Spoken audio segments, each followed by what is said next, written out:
matumizi ndani ya familia na bajeti ya serikali mwaka 2025-2026, ambapo Charles Ligonja, mshauri na mtaalamu wa masuala ya fedha, tupo naye hapa kwa mara nyingine tena. Nimtambulishe, karibu sana Charles.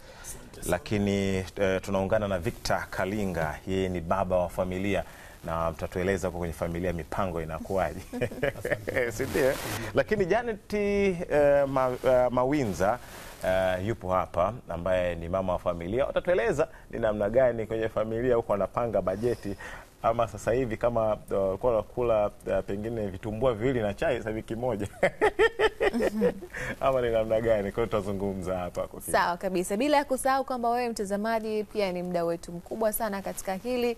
Unaweza kutumia message kupitia WhatsApp, nambari ya simu ambayo inapita hapo katika mkanda wa runinga yako, lakini pia unaweza kutupigia simu kupitia WhatsApp video call ili uweze kuchangia mada husika iliyopo mezani, ambayo inasema matumizi ndani ya familia na bajeti ya serikali kwa mwaka 2025-2026. Jamani, karibuni sana. Labda kwa ujumla wake tungeanza kuzungumzia namna ambavyo ripoti au makadirio ya bajeti imewasilishwa tayari na tumeipokea.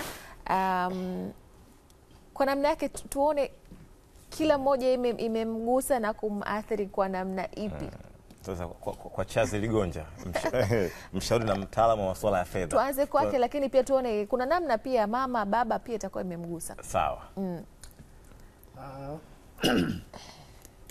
Asante sana kwa nafasi, lakini kwa kuchokoza tu kama ulivyosema, imeniathiri vipi?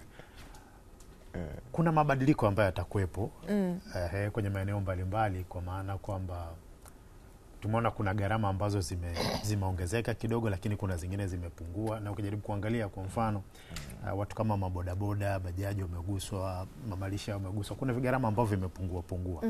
Kwa hiyo sasa ukijaribu kuangalia namba kubwa ya watu, hayo ni maeneo yao.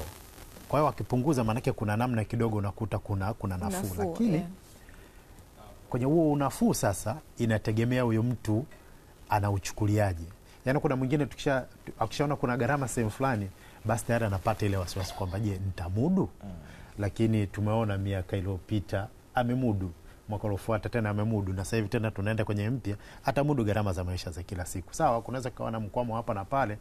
Na nitoe tu angalizo kwa mwaka huu, kwa sababu ukijaribu kuangalia maeneo mengi ya wakulima, mazao sio mengi. Kwa hiyo kutakuwa na ongezeko kwenye mchele, bidhaa za chakula kwa ujumla. Kwa hiyo kidogo kuna namna watu wataathirika kwenye hilo eneo.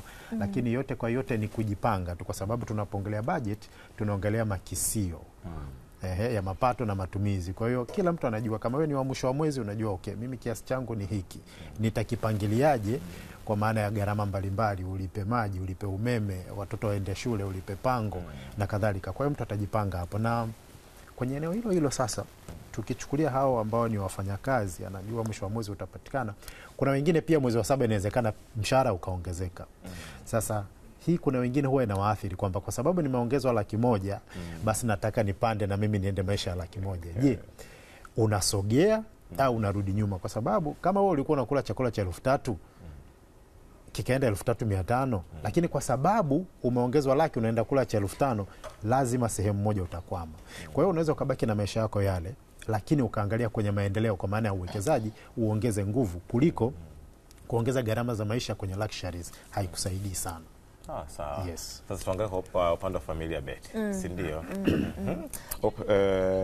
Upande wa familia Janet Mawinza, mama. Kwa upande wa familia nyinyi mmejipangaje? Asante. Hasa kunapokuwa na ongezeko au punguzo la bei, kuna vitu ambavyo vinajitokeza kwenye familia. Na ukizingatia kwamba mama, yaani ukiongelea swala la bajeti ya nyumbani, unamzungumzia mama, kwa sababu mama ndio anayejua mahitaji mengi ya pale ndani. Kukiwa na shida ya maji, mama. Kukiwa swala la sukari, ni mama. Mtoto amerudishwa shule, akirudi nyumbani, mtu wa kwanza anayekutana naye ni mama. Anapoambiwa hela ya uji hakuna shuleni, ni mama. Kwa hiyo inapoonekana kwamba kuna kuna mabadiliko ya aina yoyote ile, mtikisiko unakuwepo. kwa sababu uhalisia wa maisha kule tunavyoishi tunaenda na hali ilivyo. Kama ni ya kilimo, tunaangalia mkulima ameleta biashara yake kwa bei gani. Kama ni hospitali dawa ni kwa bei gani, na hii kitu ambayo inawaumiza watu zaidi. Yani kama kuna eneo ambalo wanawake wanachanganyikiwa na wanaumia ni eneo la afya, kwa sababu hakuna wodi utakaoikuta ukakuta wamekaa wanaume wenyewe.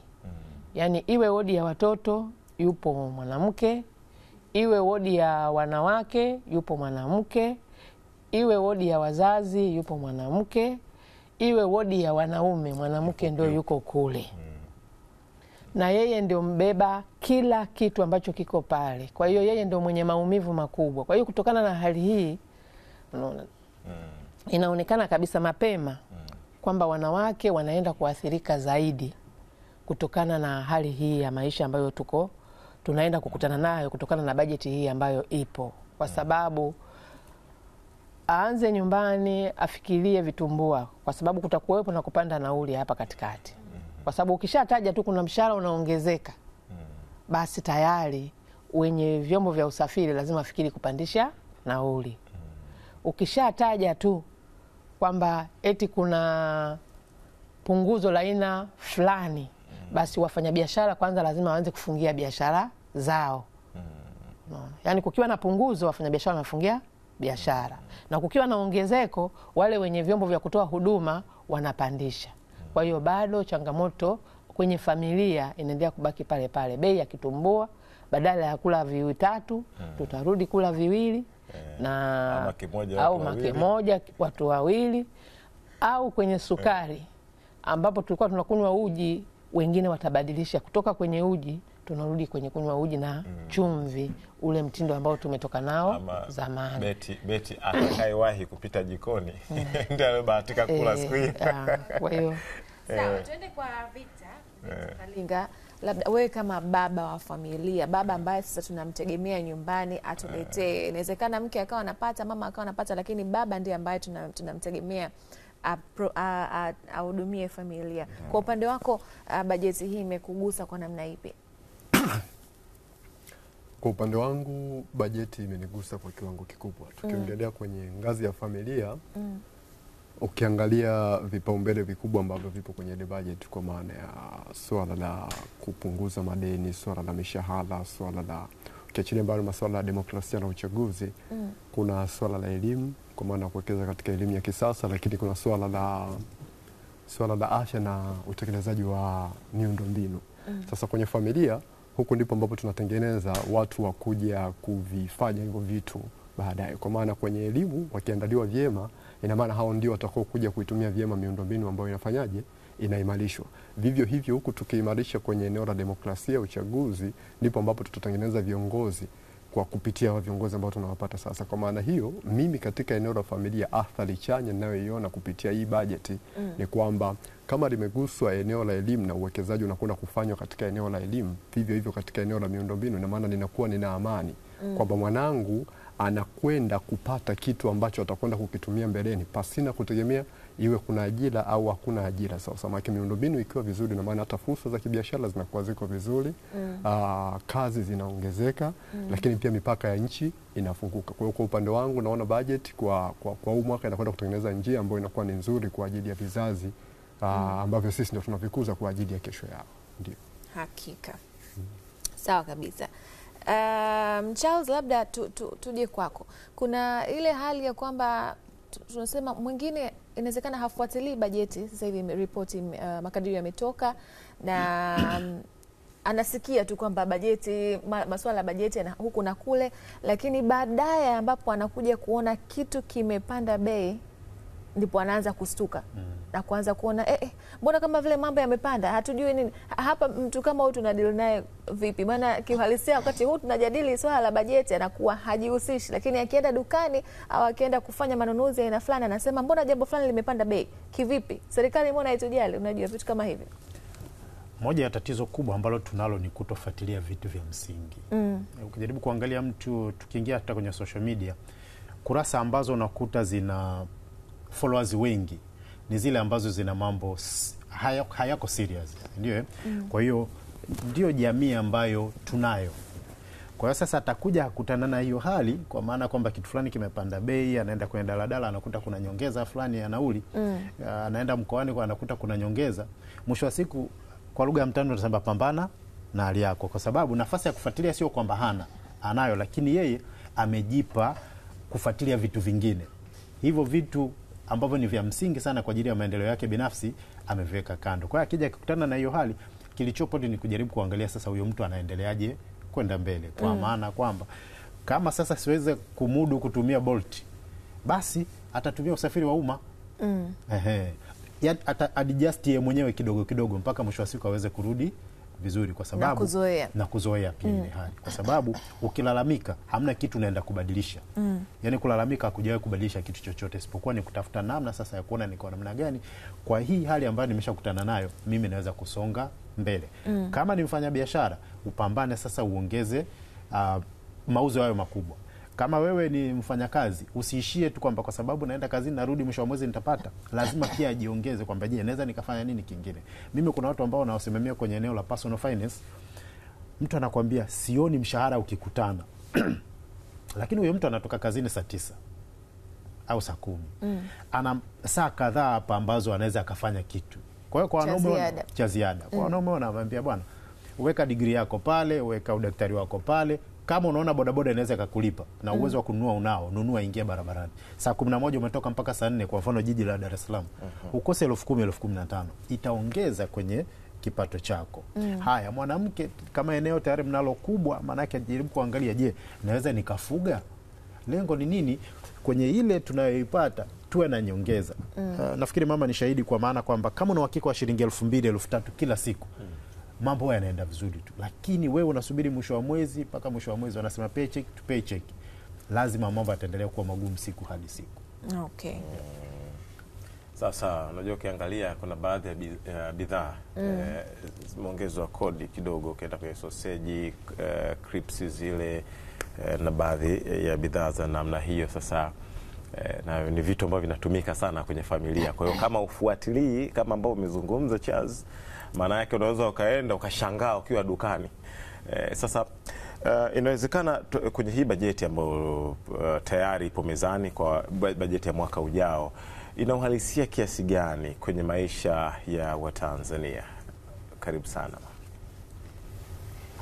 Asante. Uhalisia kwenye maisha ya Watanzania, unajua kama inavyosemekana bajeti ni mipango tu. Lakini wakati wote watu wanaishi kwa hali halisi. Unaona, hali halisi ikoje? Unaona, chukulia kama hali ya sasa. Hali ya sasa tuseme kama jamii bado imefunga mkanda. Unaona, kwa sababu gharama ya vitu iko juu. Unaona, na hali ya maisha yani imemkamata kila mmoja. Unaona, ni wachache, lakini ukija huku kwenye jamii ambayo tunaishi, ambao wenye familia tunaoishi katika maisha ya kaya, hali bado imewakamata. Kwa hiyo changamoto hapo tunaiona kabisa kwamba mbele inakoelekea hivi vitu vilivyoongezwa bei bado vitaenda kuliwa kwa matabaka. Yani kuna matabaka hayawezi kugusa. Huwezi kukuta kwenye nyumba ya kaya au ya watu familia duni wakaigusa sausage. Sausage zitaliwa kwa wale ambao wana uwezo tangu hivi wanavyotembea. Lakini kuna makundi waloko vijijini, hata maduka yenyewe kwanza hata kuingia hayajaingia. Na kule ndio kwenye kundi kubwa la Watanzania, kwa sababu tunapoongea Watanzania tusiongee wakazi wa Dar es Salaam tu. Tuongee wakazi wa mjini au wakazi wa mjini. Unaona, tuongee watu wanaoishi pembezoni. Watu wanaoishi pembezoni na ndio wahitaji wakubwa wa hii bajeti inayotengenezwa. Tuone namna gani wao wanapata unafuu wa mahitaji yao. Unaona, kuna watu hapa pengine hawanywi chai kwa sababu hata duka la sukari kwake halijafika. Miundombinu ya kuweza kulifikia duka la sukari ni changamoto. Kuna watu au familia ambazo hazijawahi kusikia keki inafananaje, yani kuigusa keki. Yani siku moja mtu ameenda dukani akarudi nyumbani, leo nimerudi na keki, unaona, au leo kuna sausage, au leo kuna chips. Ni kitu ambacho wanakisikia, wanaongea huko wengine, lakini kuna watu ambao hawana. Na sisi tamanio letu ni watu wote tuishi kwenye level moja, kwamba kila mtu akutane na kitu anacho kitamani, unaona. Na hiyo, kutokana na hali hiyo, ndio kinayofanya kundi kubwa la watu ambao wako vijijini wanakimbia kuja mjini, wakiamini labda huku maisha ndio yatakuwa nafuu. Lakini matokeo yake wengine wanakuja kukutana na changamoto, wanaingia kwenye makundi hatarishi. Tunaendelea kupokea vijana au nguvu kazi inayozidi kupotea, kwa sababu hii mifumo ya bajeti hailengi moja kwa moja kukomboa watu walioko pembezoni kule vijijini. Hii ni changamoto kubwa. Ni kama inamlenga mtu ambaye yupo katikati, yani yupo anaishi maisha yake yanaendelea. Kwa hiyo nampangia habari ya sausage, nampangia habari ya keki, nampangia habari ya nusu kuku na chips, ndio vitu ambavyo wanaongea. Wakati kule kijijini sisi tunaongea habari ya makande, mboga za majani, yani hata sukuma wiki wengine ni kwa shida. Tunaongea habari ya kisamvu, unaona, mchunga, unaona. Sasa ni vitu ambavyo havigongani. Unaona, hiyo ndio shida iliyokuwepo, kwa sababu wengine nyama kule mpaka atokee mgeni ndio kuku achinjwe. Saa zote kuku ameishi naye, lakini yeye ameishi na kuku, hajawahi kumuona kwake kama ni faida, ni kwa ajili ya mgeni anayeingia pale ndani. Na ukiangalia sio kwamba hapendi, lakini ufikiaji wa zile fursa ambazo zinamjenga yeye ili aweze kuwatengeneza wale kuku, aweze kukua kiuchumi, unakuta bado ni changamoto kwake. Kwa hiyo kuna haja kubwa ya kuendelea kuangalia hii bajeti, iangalie zaidi watu walioko pembezoni. Sasa kwa mazingira kama haya, familia zinapaswa zijiandae kiasi gani, ama zinapaswa zifanye nini? Niseme kwanza, bajeti inaenda kuwakomaza wanajamii jinsi ya kuhimili hali halisi tu ya uchumi jinsi ilivyo. Unaona. Lakini pia sio kwamba imekosa faida, inaenda kuwajenga kibajeti zaidi, yani na wenyewe wapange bajeti, yani waumize kichwa mpaka waendane na ile bajeti. Kama alivyosema kaka, hakuna utakachobadilisha ikishasemwa imefanya nini? Imesemwa. Sasa kama ikishasemwa imesemwa, yani wewe jukumu lako sasa ni kuangalia, kama tulivyosema mwanzoni, kama kitumbua kilikuwa kinaliwa kimoja, sasa tule nusu nusu.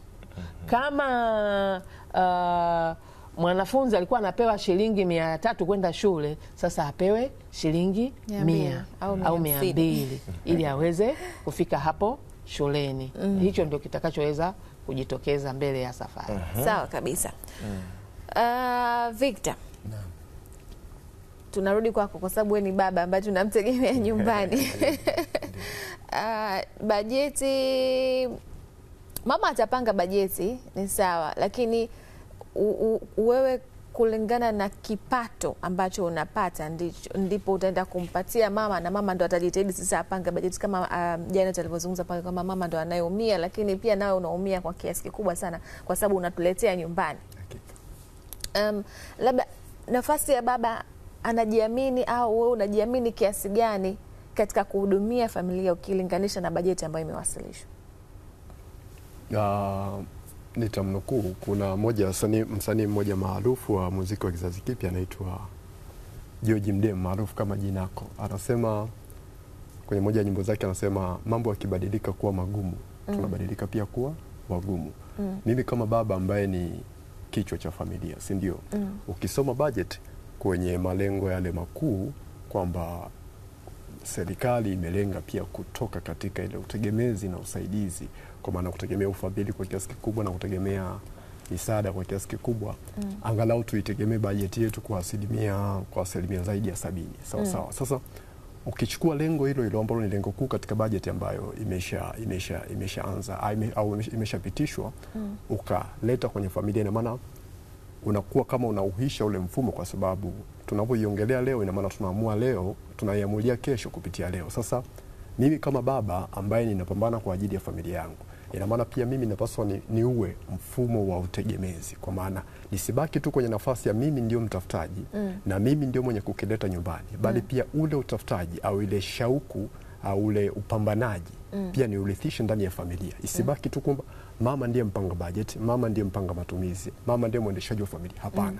Sote tunapaswa tuwe na ile shauku ndani yetu kwamba upambanaji, baba anapambana kwa hiki, sisi ni wapokeaji. Tunakipokea kwa namna ipi? Tunakipokea kwa namna ya kupoteza au tunapokea kwa namna ya kutunza? Ina maana tukijenga mifumo au tukiweza kuiishi hiyo hayo malengo makuu ya budget kama ilivyokuwa imeandikwa kwamba tutoke kwenye utegemezi na tuweze kujitegemea sisi wenyewe kwa kutegemea pato la taifa kwa 70%. Na maana kwenye familia pia, ina maana atakuwa mpambanaji mmoja ambaye akiishiwa nguvu, basi kuna wapambanaji wengine. Na maana kama kuna mama yupo nyumbani anategemea fedha ije apange budget, basi yeye anapaswa pia kujengwa kuwa mpambanaji, ili yale maumivu au yale makali ya ugumu wa uchumi au na mambo mengine, labda mfumuko wa bei na mambo mengine ambayo yatakuwa yameibuka kulingana na namna ambavyo tunaendelea kupambana, yaweze kuwa yamepungua kwa kiasi kikubwa. Kwa hiyo kwa upande wa familia, mimi nadhani au mimi naona kwamba kama yalivyo mabadiliko ya budget, tukiyachukua sisi kama wazazi tukapeleka kufanya mabadiliko pia katika familia zetu, hii budget tunaweza kwenda nao vizuri, lakini pia budget za familia zetu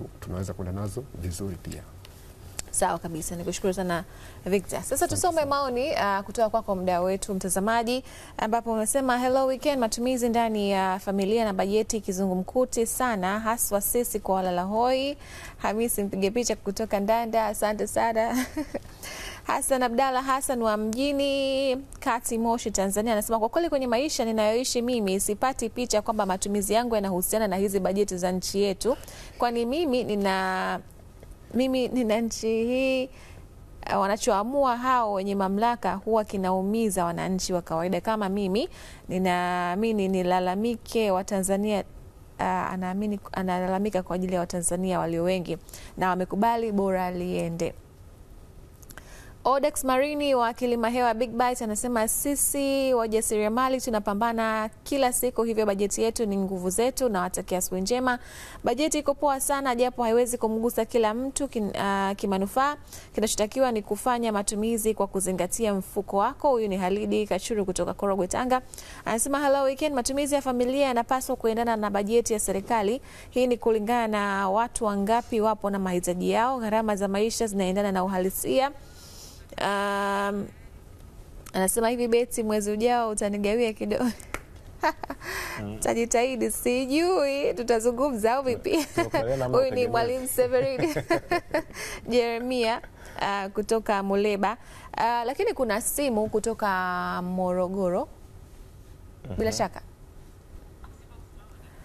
Okay, nadhani hiyo ni sawa, tutapata maoni kutoka Morogoro. Lakini anasema kwa majina anaitwa Yohana Cassian Akibasa toka Tunduma. Kiukweli bajeti tumeipokea na haya ndio maisha yetu, cha msingi tupambane tuweze kuyamudu maisha. Pia nashauri wanaume wenzangu tusikimbie familia na kumbebesha mama mzigo wa familia. Tumeipokea bajeti lakini hatuna namna, tusimame imara, tupambane na ongezeko la bajeti linatutanua akili zetu. Kiukweli huu ndio ukubwa wa nchi. Namaliza na kusema wanaume tukumbuke majukumu yetu kwenye familia, tusimwachie mama mzigo. Maoni mawili ya mwisho, anaitwa Zakeo kutoka Mbeya. Hii bajeti inatupa mwongozo wa kujua vitu vikipanda bei tusishangae, maana hata bajeti imepanda. Juma anasema maoni yangu kwa serikali kuhusu bajeti ni kuangalia maisha ya Mtanzania. Je, bajeti ambayo wameiweka wanaisaidia vipi jamii ambayo ya Watanzania wa hali ya chini? Je, wanawafikiaje watu hawa ambao wengine ni walemavu? Je, wanawafikiaje kuhusiana na bajeti hiyo walioiweka? Sawa, tupate pia kutazama maoni ya wadau wetu kutoka huko Morogoro. Serikali inasaidia mambo mengi sana, kwa sababu bila bajeti miundombinu haiwezi kukaa vizuri. Bila bajeti, serikali bila kupanga bajeti yake haiwezi kuwahudumia wananchi katika nyanja mbalimbali za maendeleo, kwa kama huduma ya afya, huduma za elimu. Unaona, kwa bajeti ni kitu muhimu sana kwa serikali na kwa mwananchi vile vile. Hata nyumbani kwako usipopanga bajeti, mambo yako haiwezi kukaa vizuri. Serikali jinsi ambavyo serikali inapanga jinsi ya kuweza kutumia pesa kwa ajili ya kutekeleza mipango mbalimbali katika nchi yake. Maisha yangu, kwa sababu ndani ya matumizi ya pesa hizo za serikali zinalenga kufanya huduma za jamii na mambo mengine ya serikali, lakini kwenye huduma za jamii mimi inanigusa moja kwa moja, kwa sababu itatengeneza barabara, itapeleka madawa kwenye hospitali na mambo mengine ambayo yanagusa jamii kwa ujumla. Bajeti inapopangwa, kwa mfano kwenye swala la barabara zikiwa nzuri, tukiwa na dawa katika hospitali zikijengwa, hapo tunaona kwamba maendeleo kwa mwananchi yote yule akipata zile huduma zake muhimu. Kwa tunaona umuhimu wa hii bajeti kuwepo. Hasa kwenye swala la elimu pia tutategemea kwenye ujenzi wa madarasa, mahitaji ya wanafunzi kuanzia shule za chekechea hadi vyuo vikuu yanaongezeka, ndipo tunazungumza uchumi unakuwa. Kwa hiyo uchumi unakuwa kutokana na bajeti ya nchi inavyopanda. Sawa, hayo ni maoni ya wadau kutoka Morogoro, na bila shaka tumepata kusikia kile ambacho kimezungumzwa na wadau, lakini pia maoni ambayo tumesoma. Kuna mmoja hapo Richard nimesikia anasema kwamba yani bajeti haimgusi, yani tupambane tu na hali zetu, yani kwa namna moja ama nyingine. Labda Charles, hapo tungezungumzia hile swala sasa. Ndio tunarudi pale pale ambapo anasema mwingine sawa, inawezekana akawa anafuatilia lakini anaona kama vile bajeti haimuhusu, yani haimgusi maisha yake, na ndani kama vile maisha yapo tu ni magumu vile vile. Haibadilishi chochote, haimpandishi wala kumshusha katika maisha yake. Ni kweli hilo? Si kweli. Kwa sababu serikali inavyoandaa bajeti kila mwaka, lengo kutufikishia sisi maendeleo. Sasa mtu anasema haimgusi moja kwa moja, lakini hiyo bajeti ambayo tunaidiskasi hapa, tunaenda kujenga barabara, mashule, hospitali na vitu vingine, ambapo huyo mtu ana mtoto wake ataenda kusoma kwenye hiyo shule, ataenda kutibiwa, au yeye mwenyewe pia, lakini anasafiri kutoka pointi moja kwenda pointi ya pili. Miundombinu ikiboreshwa, maana yake atapita kwenye barabara nzuri. Mama alivyosema, watu walioko vijijini, rai yangu, kama miundombinu itaboreshwa, hata sisi tulioko hapa Dar es Salaam tutapata nafuu. Kwa sababu gani?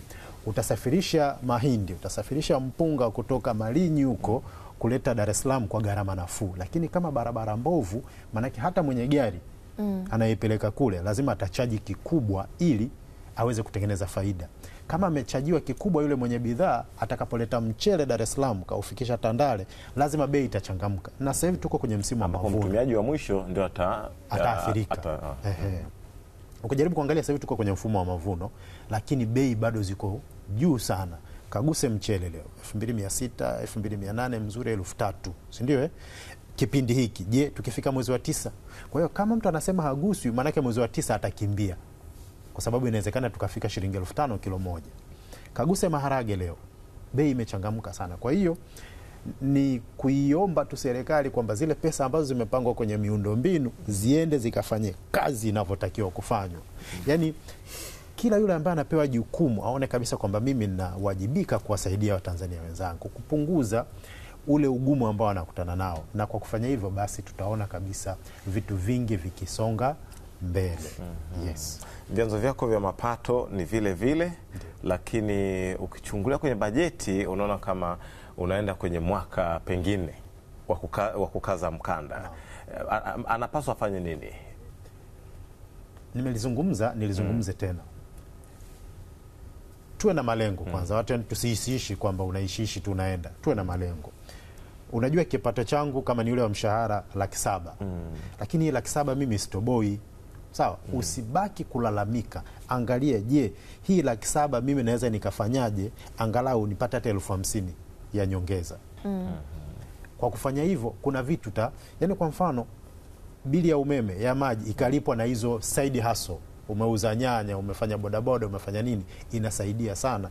Ile 700,000 yako ya mshahara iende kwenye mambo mengine. Sawa? Lakini ukisema mimi nasubiri tu mwisho wa mwezi, kweli sio kila mtu ni mfanya biashara, hilo liko wazi. Lakini kama unaweza kuuza huduma, mimi sifanyi biashara kwa maana ya kuuza nyanya, lakini mimi na consult watu kwenye eneo la fedha, si ndio, na uwekezaji, maandalizi ya kustaafu, naandika vitabu na kuuza. Kwa hiyo unaona kwamba na vyanzo zaidi ya kimoja. Huku umepata 200, huku umepata 300, ukichanganya una 500, lakini sehemu moja tu kila siku kila mwaka tutaingia kwenye bajeti mpya, utaendelea kulalamika kwa sababu hujitafuti, na tukijitafuta majibu huwa yanapatikana. Ngoja nikwambie, Januari ni kipindi ambacho wengi tunalipa kodi, ada, kwa hiyo kinachobaki huwa ni kidogo sana, lakini tunatoboa. Kwa nini? Huwa tunapunguza matumizi. Tukifika mwezi wa pili tunaanza kurudi kwenye maisha yetu ya kawaida, mwezi wa tatu ya kawaida zaidi, wa nne. Sasa kwa nini kwanza mwezi wa pili usijiandae kwa ajili ya Januari inayofuata? Na sio kwamba accident Januari inakuja, si ndio? No, sio Januari. Kama wewe ni mpangaji, maana mwezi wa 7 utalipa kodi nyingine, si ndio? Anza kujipanga pale. Kama niliweza kuishi kwa 200,000 Januari nikatoboa mwezi, je, ina maana ulivyofika mwezi wa pili kilo ya mchele ikafika shilingi 1000 au ilibaki ile shilingi 2600? Kama ni ile ile, nini kilitokea mpaka huyu mtu sasa ametumia zaidi ya 400,000 au zaidi ya 500,000? Kwa hiyo kuna vitu vingine ukikaa chini ukipiga hesabu vizuri, kuna sehemu tu huwa tuna mesa hapo wenyewe. Simaanishi usifurahie maisha, tunaishi mara moja. Kwa hiyo kuna wakati kweli unaenda kuupa pole mwili, kuna wakati unasema leo hapana, acha mwili ushughulike. Ushughulike. Mambo yataenda sawa. Sawa, maoni kutoka Tabora, wadau wetu wako tayari kabisa.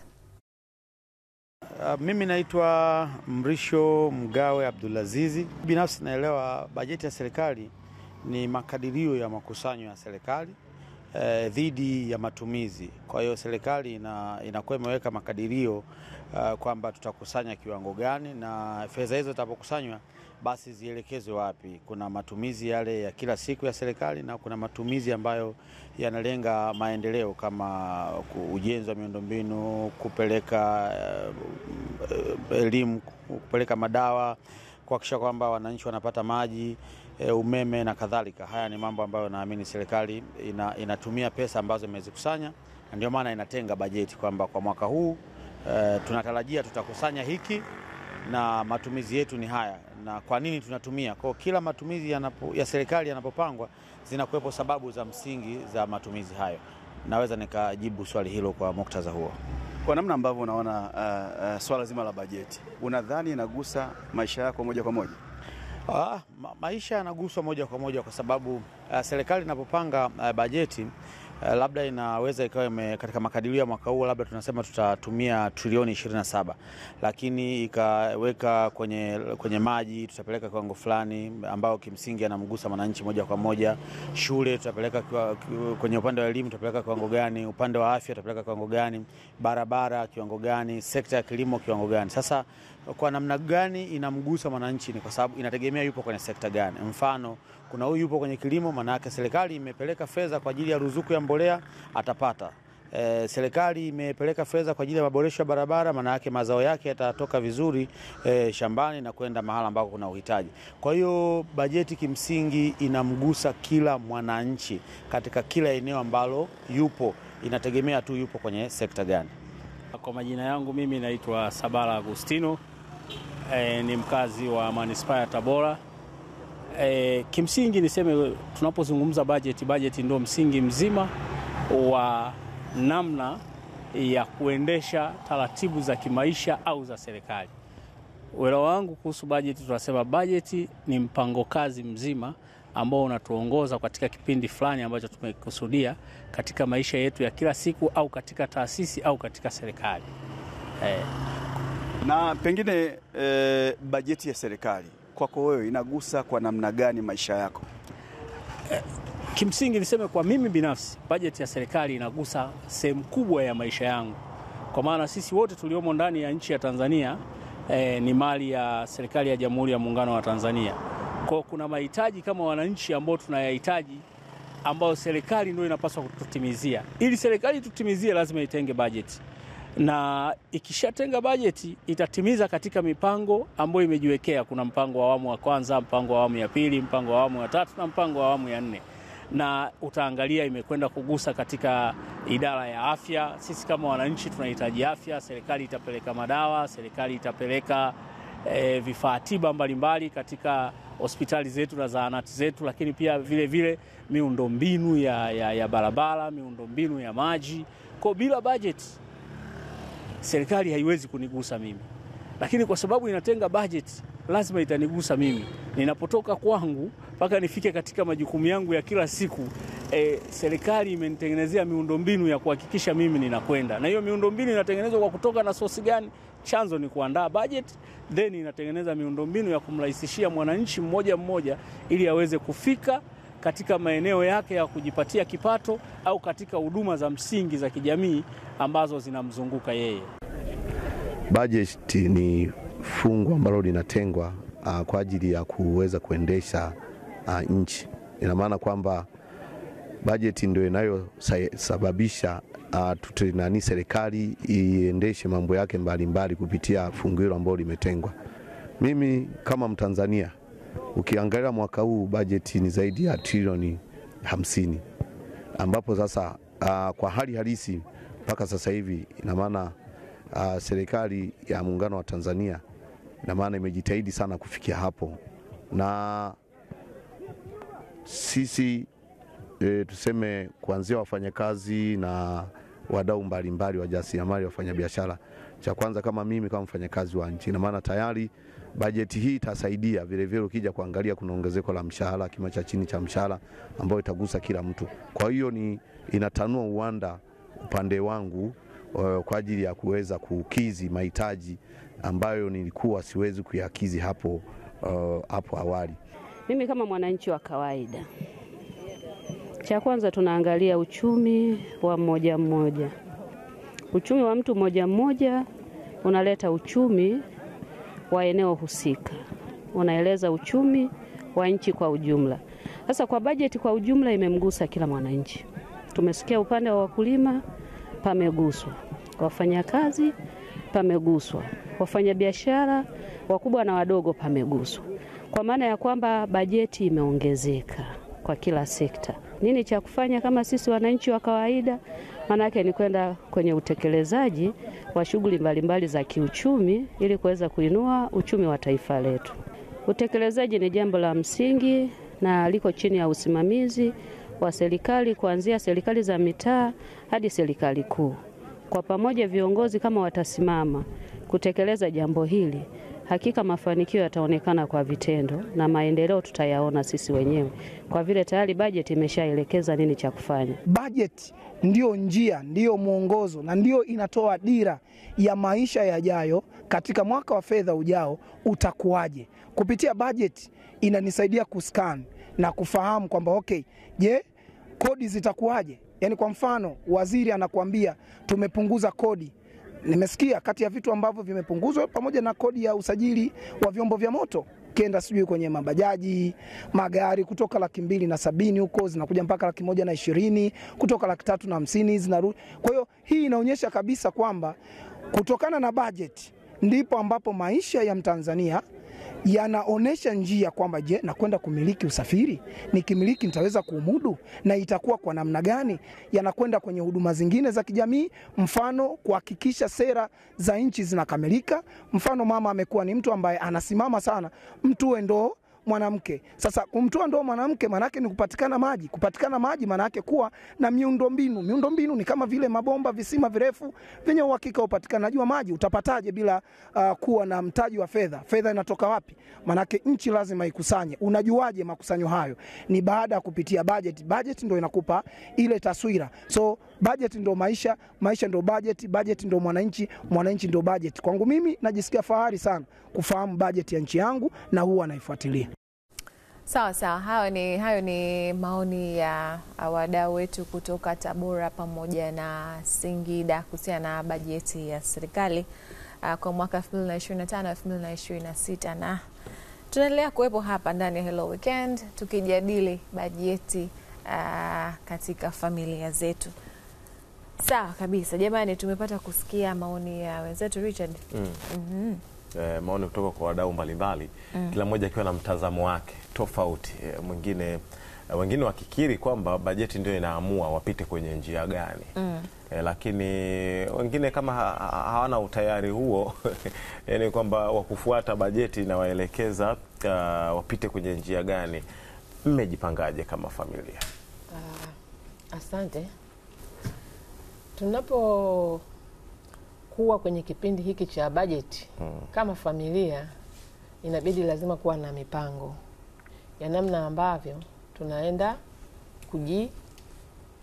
kujisaidia au kujiwezesha mpaka kuhakikisha kwamba hakutakuwa na anguko ambalo linaenda kuwafanya watu wachanganyikiwe.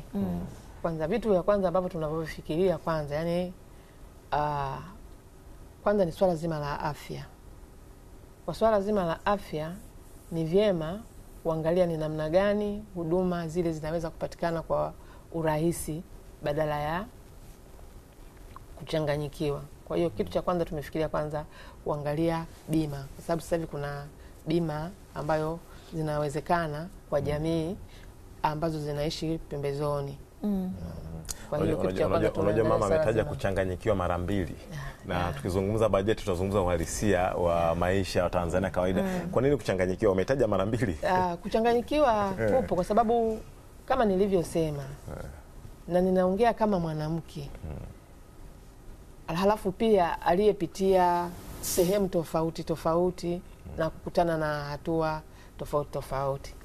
Tunapoongea kuna hali ya kuchanganyikiwa na kuongea swala zima la afya, ina maana ukisikia kuna mgonjwa, nafikiri niliongea mwanzoni. Ndio. Ukisikia kuna mgonjwa, ujue nesi wa kwanza ni mama.